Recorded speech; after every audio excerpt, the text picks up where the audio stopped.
step into the haunted halls of Spooky School. Each week, we take the fearless Jimmy on a journey through uncharted horror territory as we introduce him to spine-tingling movies he's never seen before. Beware, dear listeners, for the chilling tales we unravel may leave you sleeping with the lights on. Here are your hosts, Professor Spooky and Jimmy. Welcome everybody to another exciting episode of Spooky School! Hello, everybody! I'm pretty sure my neighbors heard that, and my microphone is spiking right now. Oh my god.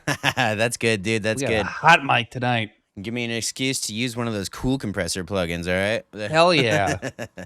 Gives me an excuse to just ADR this whole thing later on when we go to do it again. Dude. Yeah. We can do that, right? I'll just get another take of me doing the exact same thing all the time. Yeah. Hit it with the exact same emotion for that one hit. I wonder if movies like Birdman have much of that, you know? Every line in every movie that you watch is ADR'd, yes. Yeah. I kind of thought so with a lot of those places, but yeah, it just seems tedious, but I guess making movies is tedious, so. Yes, it is. It is the worst job ever possible. Yeah. Trust me.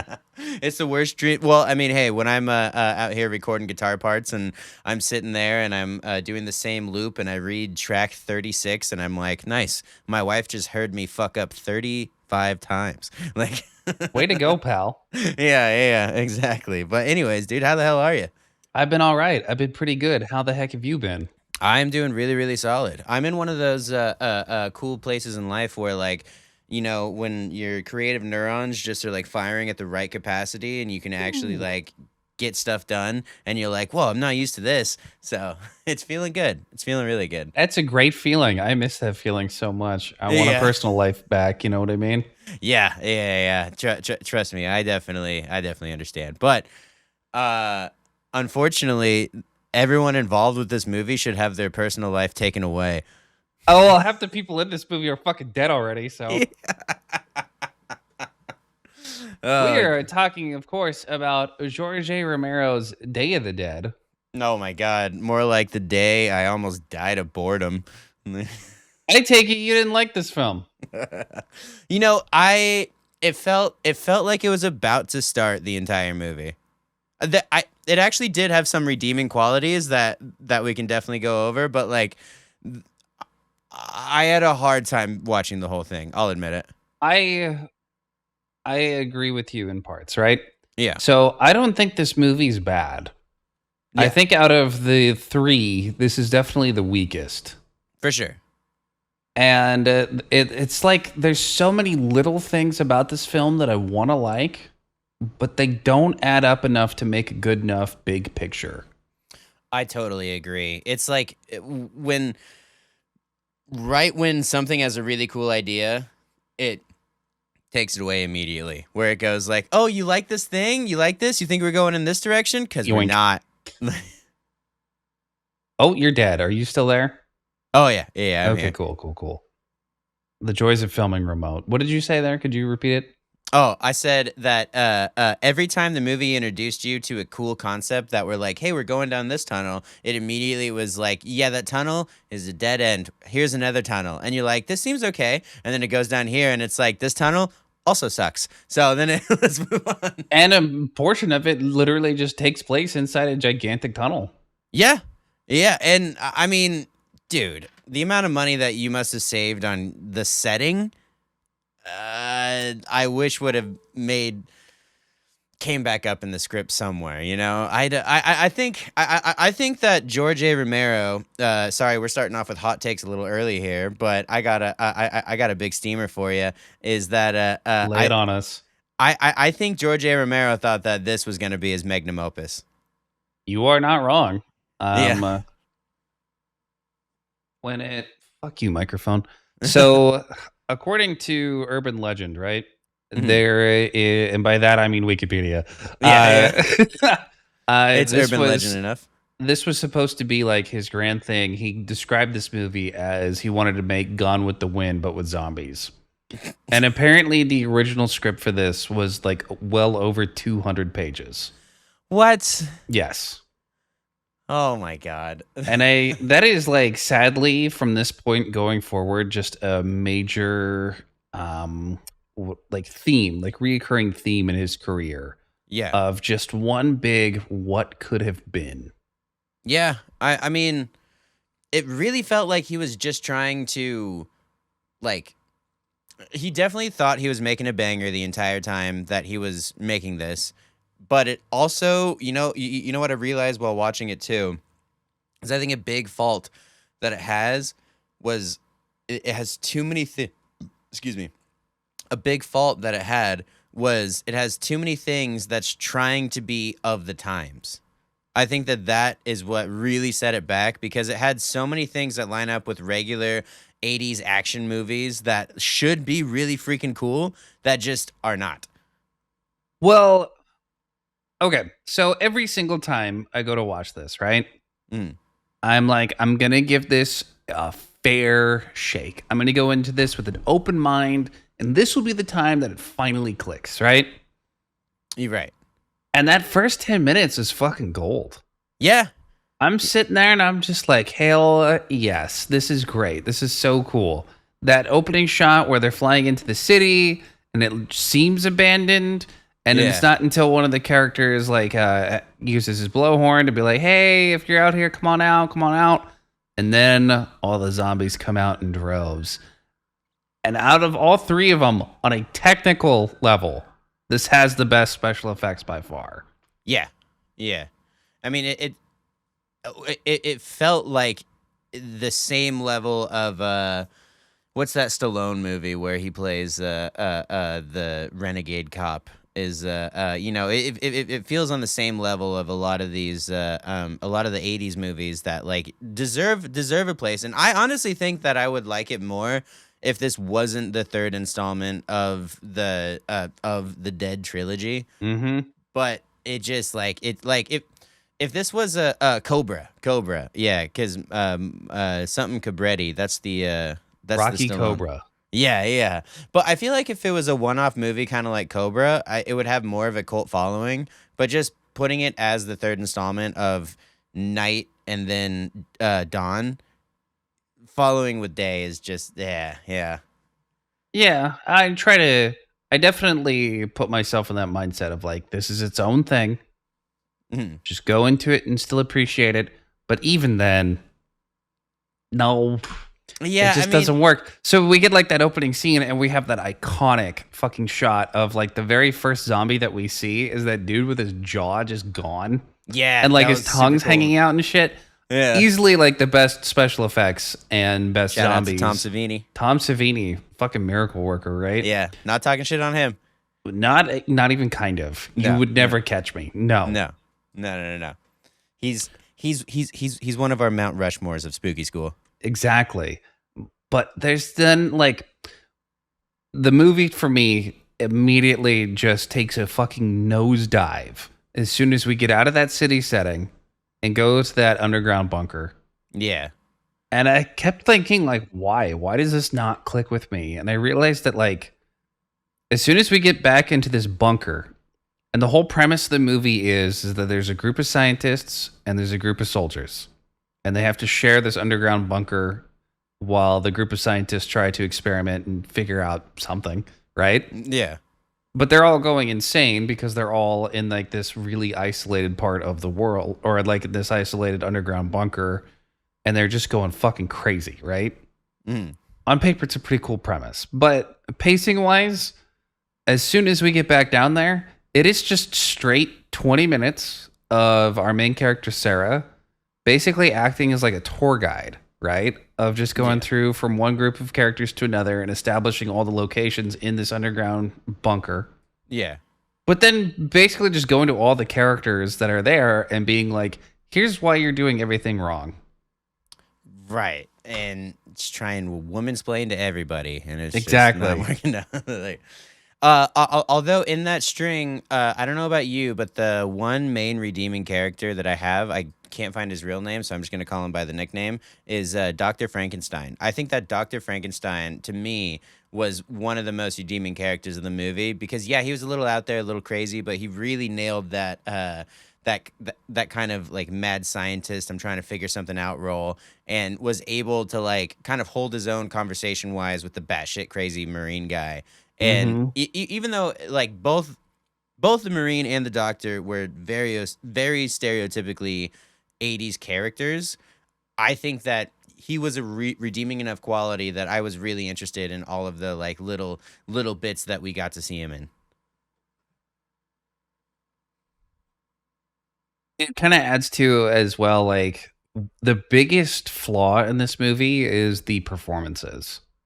Yeah. Whereas like dawn and night, we brought it up, both of those. We described it as like these performances were so good, they felt improvised.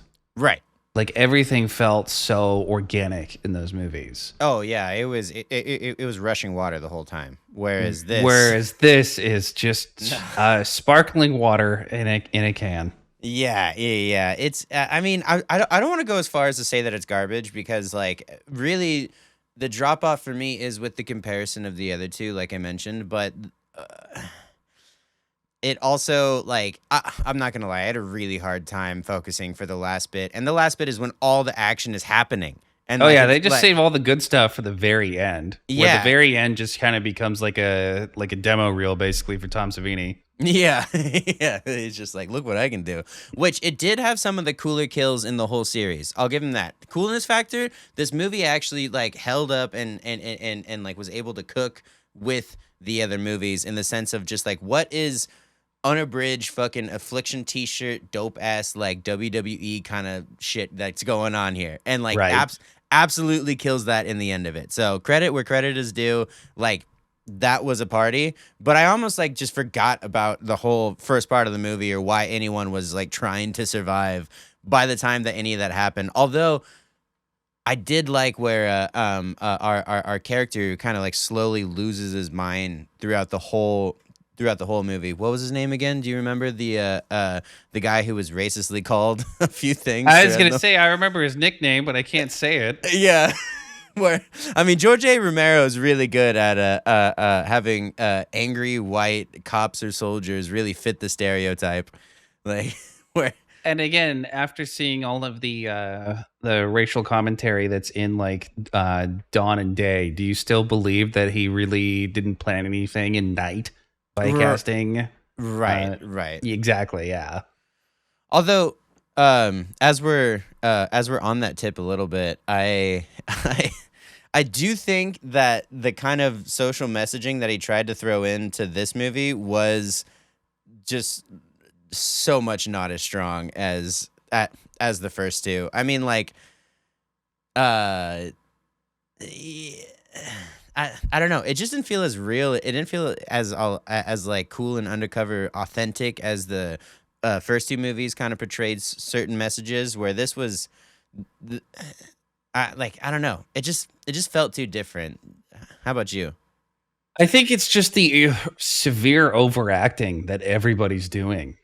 Okay, that makes Nothing sense. comes across as genuine. Nothing comes across as human. Just because Yeah. of how, like, we have Captain Henry Rhodes as our antagonist, right? Famously played by Joseph Pilato. Okay. And holy fuck, dude, that guy's not acting to the back row. He's acting to the next building. Yeah. Every line is just so over the top and doesn't even need to be, right? Yeah. It would. He wouldn't have a louder voice if he was doing like stage Shakespeare plays in the 1600s. Yeah, and like that just kind of pulls me out of it. It doesn't feel, doesn't have that authenticity that the first two have, right? Right. It really comes across as just, I don't want to say heavily scripted, but it is definitely scripted and poorly performed. Yeah. Yeah. It definitely gets hung up there quite a lot. And like, so I like the crazy military brash characters. I mean, like in Predator, that was loaded with some really good ones. Even like Alien, great. And then even the like main, what's the biggest example? Full Metal Jacket with the like yelling sergeant in the whole like start of the movie. But the thing that like all of those examples have that this one is just completely missed is the composure. The guy doesn't have much composure, which I know it's a whole zombie apocalypse, but throwing that out as a soldier, even if he's like the craziest, biggest douchebag there is, it almost takes you out of the realism when you're like, wait a second, but all these other guys, like, they may have the big mouse too, but like, they're not losing their shit that hard. And to add on top of that, it would be even better if it starts off he's crazy and gets crazier as time goes on, right? Yeah, if it crescendos into psychosis. But there's like so many missed opportunities and just weird scenes that are supposed to be tense but don't work. Mhm. So there's that one scene where there's like a meeting between the military and the scientists, and Sarah is not wanting to be there anymore, so she gets up to leave. And Mr. Crazy, Captain Henry Rhodes, just is like, if you leave, I'll have you shot. Yeah. And like every other scientist has a gun on their hip, right? Yeah. Boom. I've seen every Western, dude. Like, you just got to be faster than the other guy shooting at you. Right. And Right. from their perspective, right, what would they lose? Yeah, I mean, they're just trying to continue, and if anything, they'd gain one less mouth to feed. Exactly. And like, nobody liked the military guy that was in charge. He was only put in charge because the guy before him turned into a zombo. Yeah. You can't And, be a zombo and also be in the military. Unless you're Bub, he was great. Bub is my favorite character in this movie. Yeah, Bub is cool. But also Bub followed the don't ask, don't tell policies, whereas the other guy, like, he came real out with the fact that he was a zombie, and they're like, we can't do that. We can't do that no more. No. Yeah. No. We can't let the Russians see that we have zombies in our military. Oh, at this point, I'm sure that Russia's already. That actually would be pretty interesting. We never really see anything that happens outside the world. What if this zombie apocalypse only is taking place in America and the rest of the world is just fine? Yeah, they're like, wow, now there's really no reason to go over there. That's fucked up. Like, Yeah, put a tourist discretionary warning against that country. See ya. yeah. I mean, honestly, it could work. It could work. The only time you could cross would be the summer times, or else the zombies would just freeze.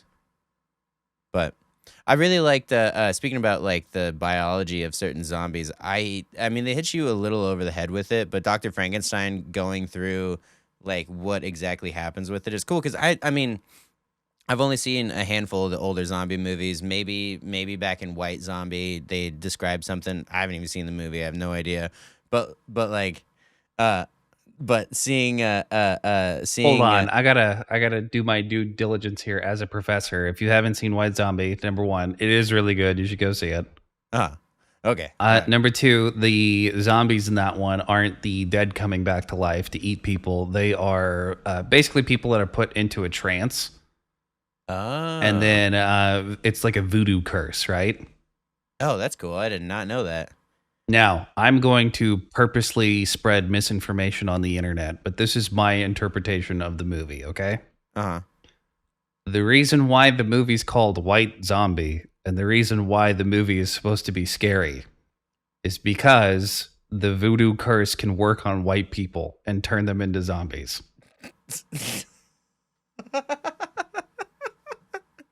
I mean, it was the like what, late 30s, early 40s?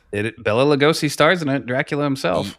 Yeah. All right. Well, you know what? I found the movie streaming not too long ago, so I'll give that a watch this weekend, and we'll have a nice. And little it's chat a better about movie than Day of the Dead. So that is for sure. But at least Day of the Dead goes through the mechanics of the zombies. for like They let you know.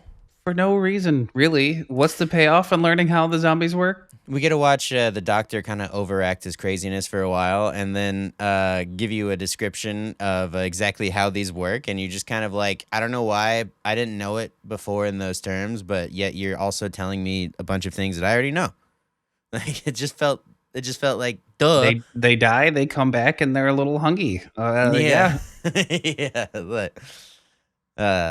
But the one that he does keep kind of like and like blend in to like be his friend is pretty neat. I'm not gonna lie. I haven't seen that in a zombie movie yet where like because I can't remember even in what is it, I Am Legend, when he's trying to like test certain things on the zombies, like there's no zombies that become friendly and he doesn't try and like make friends with them. So like even though it is a little is a little overly dramatic. I could totally see where he's coming from with the Gone with the Wind comparison there, and seeing how he wanted to put something a little deeper into this like horror movie role. But There is a semi-decent movie that takes the premise of let's take zombies and make them friendly called Fido.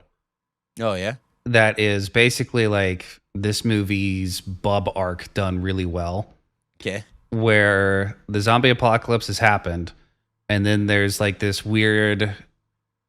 Basically, afterwards, America becomes like this weird super fascist state where it's all based on like 1950s, and the zombies have been domesticated. Huh. And we're able to make them our pets and make them our servants for the most part. And it's a child and his friend Fido, who's the house zombie. Huh. It is pretty interesting. I haven't seen it in like 10, 20 years, so I don't really know if it still holds up, but I remember it was at least pretty interesting. I'm gonna save it because that does sound fascinating. Putting zombies in the role of the 1950 woman. But yeah, I didn't even really make that connection until we started talking about it, that it's basically just the Bub arc, but an entire movie and done a little bit better. Yeah. Although, I won't try and just like ADD myself all over I want to this movie, ADD even it. though- This is the only way I Okay, can yeah. tolerate this conversation. I'm Yeah, sorry. yeah. We're not going through bit by bit. Otherwise, we Because would you both be can't. You asleep. can't. It's not interesting enough. Watch the first 20 minutes. Watch the last 20 minutes. Everything in the middle is fucking pointless. Yeah, it is. It is. But Bub's arc, where he,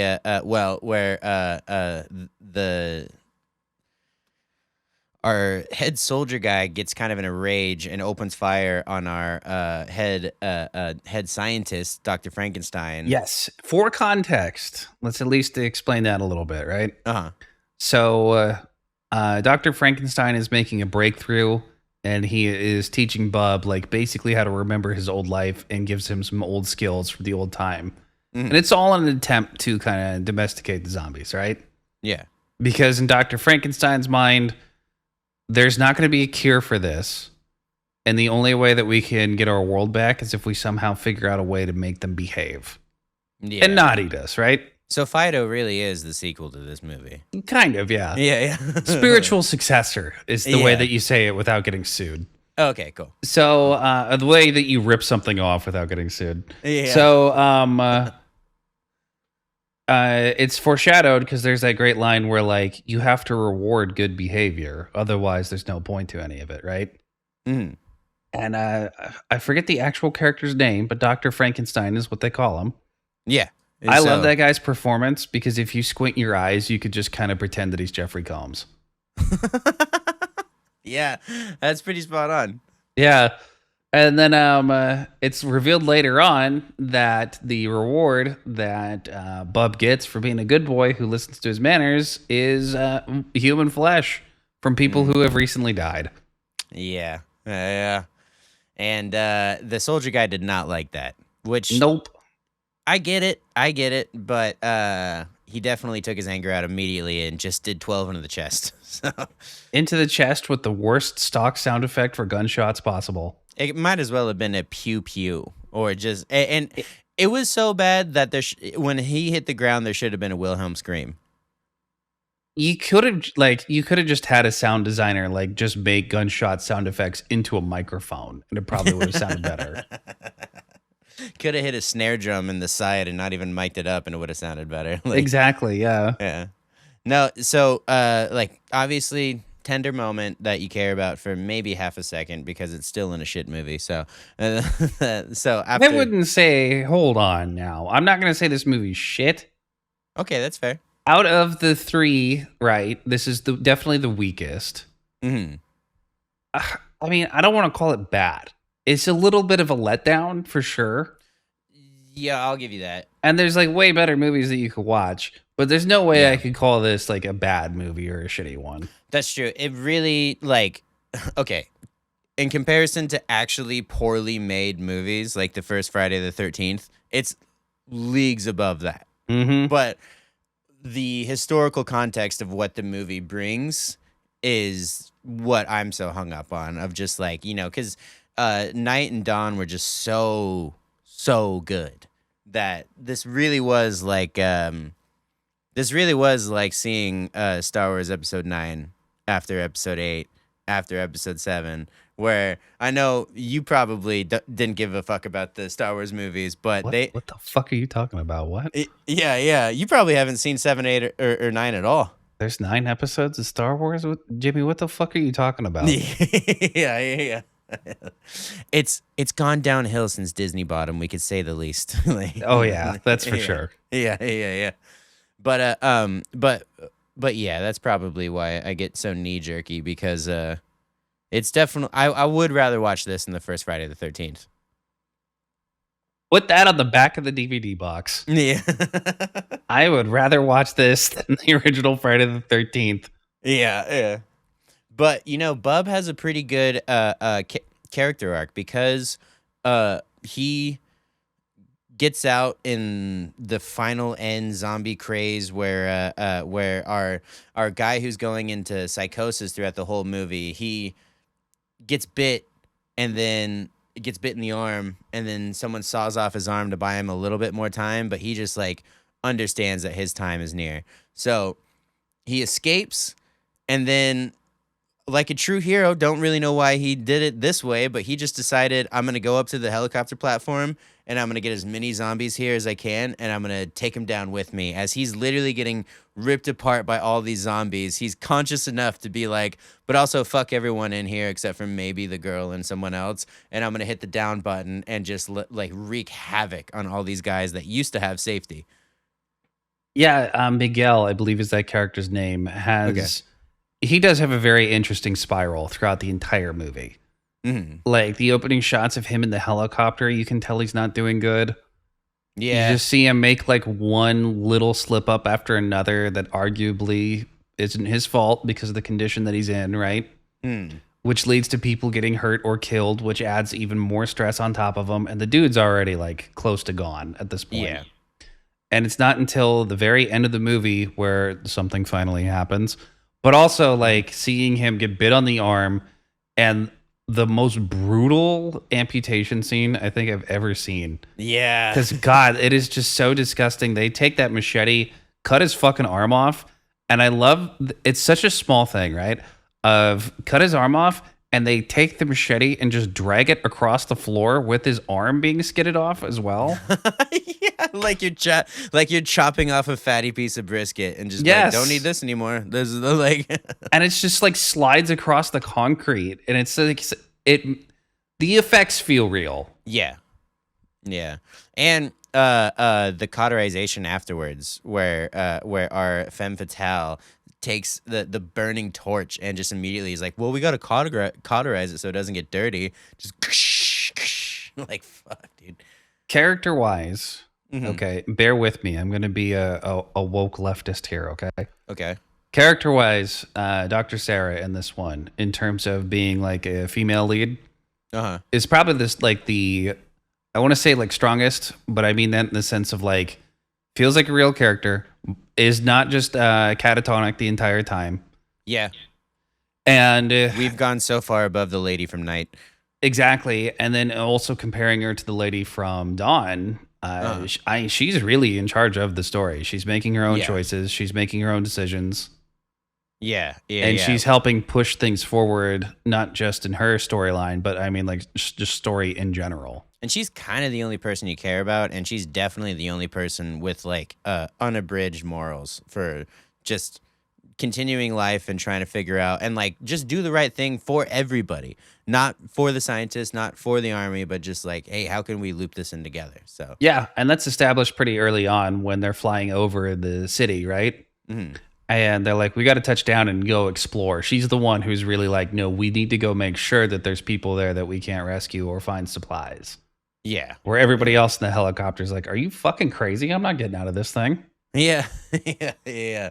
Where I will land, but if you're not here, I will take this away so fast. Mm-hmm. Like, he was also a great character too. I loved when we got into his little trailer and he just had a bunch of whiskey bottles and palm trees and everything, just sitting back and going like just kind of enjoying life, and the way that I would like to think that I would be if I was in a bunker in an apocalypse, but also had tons of alcohol and a couple fake palm trees. The priorities are straight down there. Everybody's got enough booze to keep them drunk enough to make sure they don't rope.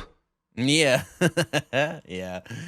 Oh man. It's it's pretty touching. But so after Miguel takes the zombies down and kind of wreaks all the havoc, we get the best point in the movie. We get people getting ripped. Like my favorite kill ever is when the guy, or favorite kill in this movie is when the guy just palms, or like one of the zombies palms the guy's head, sticks his finger in the eyes, and then everyone's tugging Braveheart style and just rips this fucker open, dude. And how good is that sound design? So As nasty. he's screaming, his vocal cords are being torn apart, and you can hear the pitch go up before it just goes out. It's so fucked.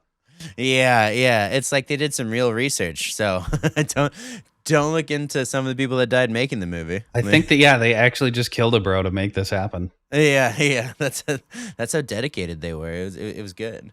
But we find Bub escape, and he finds Dr. Frankenstein, and he sees him dead, and he actually gets like emotional, and he can't hang, he can't handle himself, and he goes walking, and he finds the main soldier and gets to fucking shoot him in the face. I've never seen a zombie use a gun like at all, and this guy gets not only a kill but shoots him a couple times and knock him back into a big horde of zombies where he too just gets absolutely obliterated. And the comeuppance for our villain here.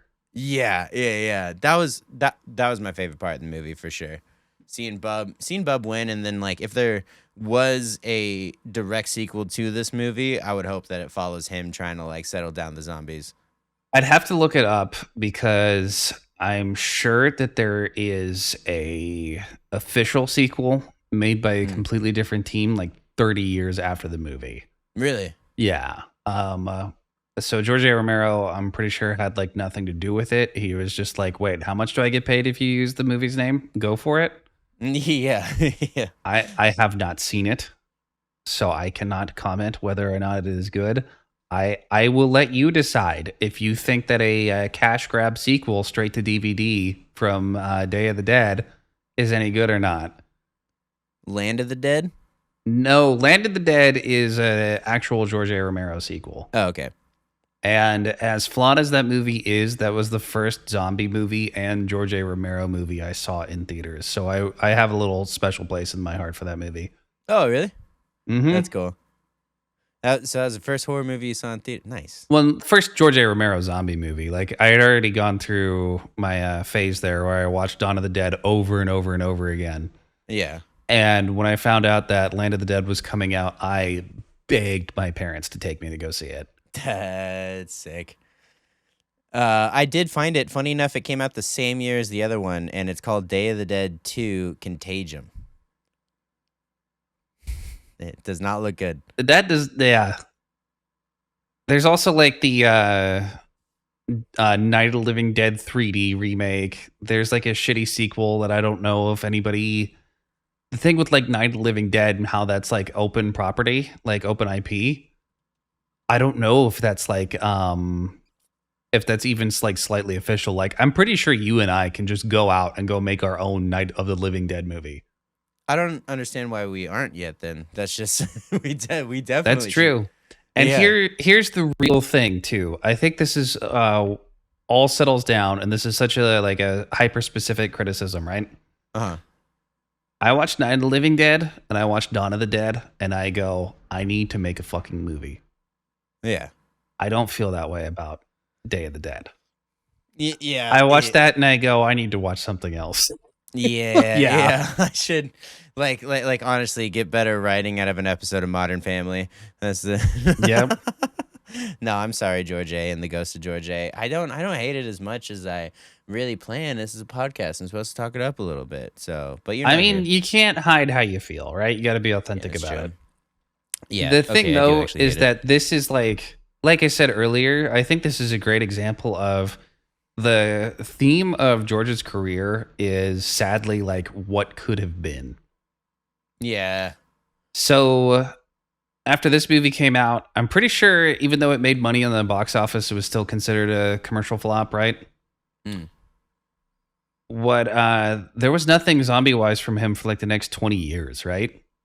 Except in Japan, he was hired to film a commercial for Resident Evil 2. Oh, whoa. And it ruled ass. It was fucking Yeah. awesome. Okay. And then later on in life, he was paid by a studio to write the first script for the Resident Evil movie. Okay. And I've read it, and it's fan-fucking-tastic. All right. What happened to that? And To that? Capcom decided, no, we're going to go with the other director. And that's how we ended up with the Resident Evil franchise, like film franchise that we have now. Oh, man. I have to look this up. I'm sure it's out there somewhere. If not, this needs to be a real project of just like a whole list of what could have been with George Romero. Because he has a bunch of scripts that never got produced that are all really good. Yeah. He has a bunch of like movie ideas that never got made. He has his Resident Evil script. And like the constant theme too, starting with Day of the Dead, is that he had this vision for this movie that was like 200 pages long for a script, Yeah. and then had to get dramatically cut down into what we got. So I really want to see like what would this movie have been like had we have had our original vision. Yeah. Yeah. And honestly, you know what maybe brought this down a couple of pegs too is that he decided to pull the trigger in 1985. I mean, if he's trying to go with the times in any sort, like you're gonna get dated pretty quickly because movies from 95, 2005, even 2015 now kind of have the same kind of like attitude and like filmmaking styles that you can just like point to the time period. But that's something that even though Dawn of the Dead is obviously a 70s movie, it doesn't feel like a pure 70s whatever flick. And even though Night of the Living Dead is a 60s movie, it doesn't feel tied down to the standard movies from the 60s. But to me, that is the biggest difference that sets it all apart, is I feel like he just went a little too close to the sun of trying to stick with what is like happening in the current times. Yeah. And that really did the opposite effect for the overall movie. And I feel like there's nothing significant in terms of what's the fucking term that I'm blanking on right now? The social commentary. There's really nothing significant in terms of social commentary. Nah. There's really nothing there in terms of like an overall message. There's really nothing there in terms of impact as well, right? Yeah, no, I mean, I didn't really walk away with anything that was as powerful as the first two. Maybe we are media illiterate. I don't know. Maybe. But there's really no scene in this movie that makes me feel like a really strong emotion. You know what I mean? Yeah. Whereas like with the original Night of the Living Dead, that is just such a breakthrough in terms of like, you could watch it with the historical context and have a major appreciation for it, or you could just put it on and have a fucking great time. Yeah, absolutely. Dawn of the Dead is just a masterpiece through and through. Yeah. Whereas Day of the Dead, you could skip this and not really miss anything. Yep. Yeah. Unfortunately, because I mean, it has a lot of really good almost premises, like I was saying, where it's like you making a movie around the idea of just people falling apart through isolation in an underground bunker while the world on top of it is going on. Like, that's a pretty good premise, but I didn't feel that as the execution. So. Yep. But yeah, that's I mean, we knew that this was going to be a shorter episode before, but this really is just like the necessary encompassing, like, yeah, we did the George A. Romero trilogy. What'd you think? We did the George A. Romero sequels. Like, We did it. Yeah. That's a movie that exists. And you know what? To its credit, it's a movie and it plays at 24 frames a second and the audio is synced up. Yeah.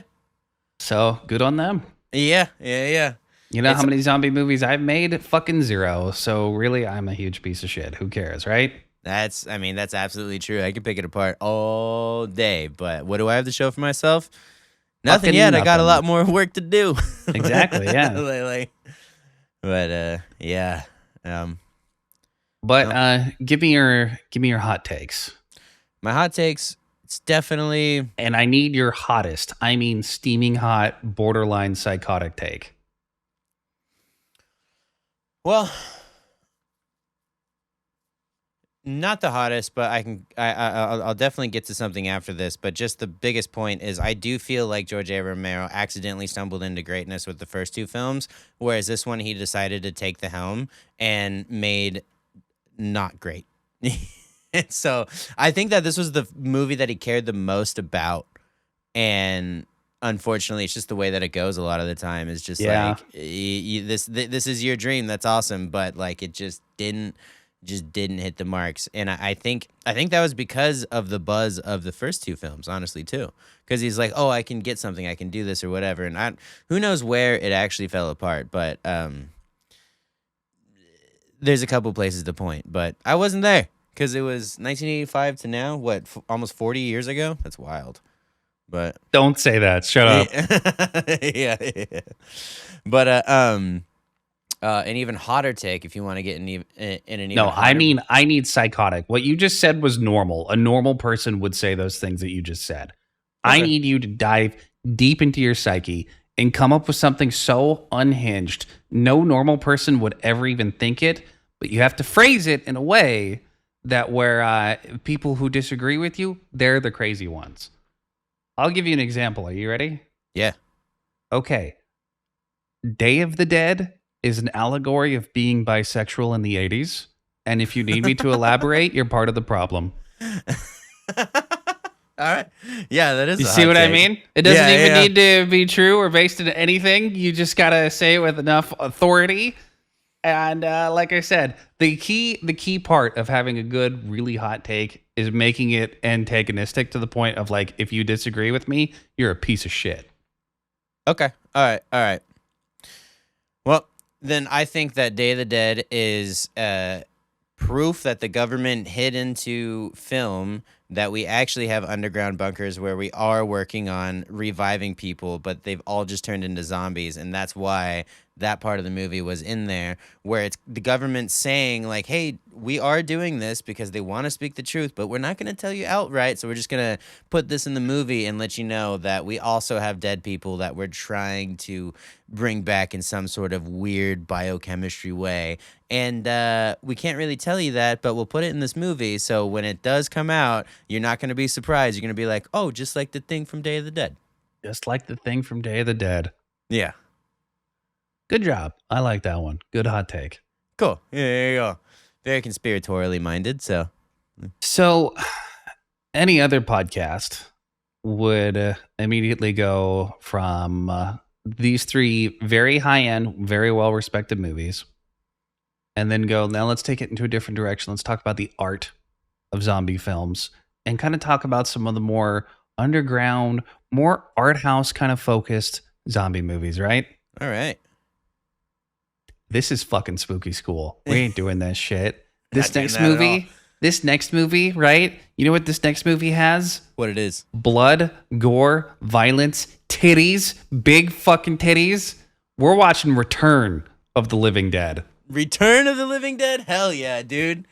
Oh man, titties and gore. It is. Love this movie. We'll talk about it when we get there. This movie is straight up. It is somehow the most punk rock out of all the movies we're gonna watch. Uh-huh. And at the exact same time, the most nihilistic and bleak. Shit. All right. Very down. And it's just like what's the thing? The Metronome. Yeah. It is such a very like punk rock nihilism, punk rock nihilism, and it goes back and forth so fast that your fucking neck breaks. Yeah. It's a good for. All right, dude. I'm super fucking down. I went to rewatch Day of the Dead for this podcast, right? Mm-hmm. And I ended up watching it on Peacock, but I saw that it was on Tubi. That's where I watched it. Shouts out Tubi. Shout out Tubi. Did you watch the VHS rip on Tubi? I must have, because it started off real weird. Did it start off with the notice of like that blue screen? And then it was just like Scream. So you watch. Okay, yeah. If you watch it on Tubi, I thought this was a gimmick, but it looks like it's straight up just somebody's VHS rip of Day of the Dead thrown Hell up yeah. on there. Okay, I was thinking about that because I remember I couldn't remember exactly what movie you were talking about having it be like a found footage zombie film, or a found footage like type of horror. But I thought it was this from the beginning part where it had that, and I was like, oh, this is a new approach to it all. But then it just went into a normal movie. But No, that is just straight up somebody ripped their fucking version of Day of the Dead off of a VHS tape and uploaded it to Tubi and is making ad revenue from that. I have so much respect for that. It's not even funny. I tried watching it, right? Yeah. Through the VHS rip, and it's probably an advantage that you did that, right? Okay. Because when I gave up on the VHS rip and I went and I found like a higher version on Peacock. Peacock? Yeah. And I kept like the one thing that I always remembered about this movie is the zombies in it are so stand out and are so incredible looking. Yeah. And then I watched it in a high def to where like those wide shots where like it's on the elevator. Yeah. You can tell half those zombies didn't spend like hours and hours in makeup. They just kind of had like masks thrown onto them. Oh yeah. And it's like so obvious because there's just pieces of it sticking off of their face. Oh no, really? But like back then, when you're watching either like the home video release, you don't notice these things because it's like, number one, it's such a wide shot and the bit rate is like so. I don't even think there's bits back then. You're just watching it on analog format, right? Yeah. And because of that, there is like some image degradation going on there. Yeah. So because it's all like grainy and shit, you're not able to really see all those. Whereas like with the really high def Blu-ray quality version of it, you can kind of see some of the imperfections. Yeah. And when you're a fucking dork ass loser like me who's looking for that shit, you can see it. And it was everywhere on the Peacock version. So It was, especially the wide shots with all the zombies in them. Yeah. I'm definitely glad that I watched it on the Tubi rip then, because it really did feel like an old school movie night. As much as I talk shit, I did enjoy my time while watching it. And gotta say, it does kind of make sense after reading that all of the zombies that were in this as extras, they got paid $1, a slice of pizza, and a T-shirt that says that I was an extra as a zombie in Day of the Dead. I'm sure that shirt will go for thousands on eBay right now. Oh, yeah. Unfortunately, back then, they don't make people as fat as me now, so I'm going to have real trouble finding a double X, but I'm going to find that shirt. There's just more motivation to hit the treadmill, buddy. I'm right there with you. Don't worry. Drop a fucking 1,000 on a T-shirt just so I can fit into a Day of the Dead Extras shirt. Hell yes. Yeah. Well, just kidding. That scale doesn't measure your worth. I love you no matter what, okay? Thank you, but the T-shirt size does. I will not. We just find the fucking design and print our own, and then sell those for thousands of dollars on eBay. Yeah, no kidding. That's not a bad idea. We could make something that say I wanna be an extra in Spooky School or something. Hell yeah. Yeah, and next time we do a podcast, we'll do it in front of green screens, and you can have all your little faces right here and here and here and here. So, Bounce out. Next time we do this, your face will be on my head. It's funny. I don't know why they got me, but well, tune in next time as we go over Return of the Living Dead. This is such a, you're gonna love this movie, dude. I just know already. I know between what you punk like. rock and nihilism. Yeah, we're here. That's your two favorite things. Yeah, yeah. So with that, I want to thank you all so much for watching, especially to the very end. Make sure to like, comment, subscribe. What else do we do? I don't really use the Twitter that we have anymore, so don't follow that. We are on Instagram, so we can hit us up on that one. Yeah, and if you sponsor our show, listen, I don't care what it is. If your money's green, we'll take it. Yeah, absolutely. And if you want to hear some sick jams, check out either Jimmy Nairn or Barking Catfish on all streaming platforms. Today's episode is sponsored by the Russian military. Join the great fight in our special military operation to retake proper Russian land. Yeah. To be fair, we will take anyone as sponsors as proof of that. Well, actually, Russian money's fucking worthless, so they can go suck one. We're not getting that. Yeah. We'll take real gold though. I don't think they have that in Russia. No, probably not. I guess you're right. Hey, if you're from Russia, go ahead and comment on the video below. Do you have gold? How about some crude oil? Like, We'll take that. I'll Yeah. definitely take barrels of oil. yeah. Next time you just see that in the fucking background, they're just stacked. Yeah, here's my address. 12345 Seattle Wall. Like, Mail me oil. yeah. All right. Well, until we meet again, take care and stay spooky, my friends. Stay spooky. See you ya. guys later. Bye. You survived another episode of Spooky School. Be sure to leave a like on the video, subscribe for weekly content, and leave a review if you're listening on Spotify or Apple Podcasts. Check out our Patreon page for extra content too hot for YouTube. Until we meet again, take care and stay spooky.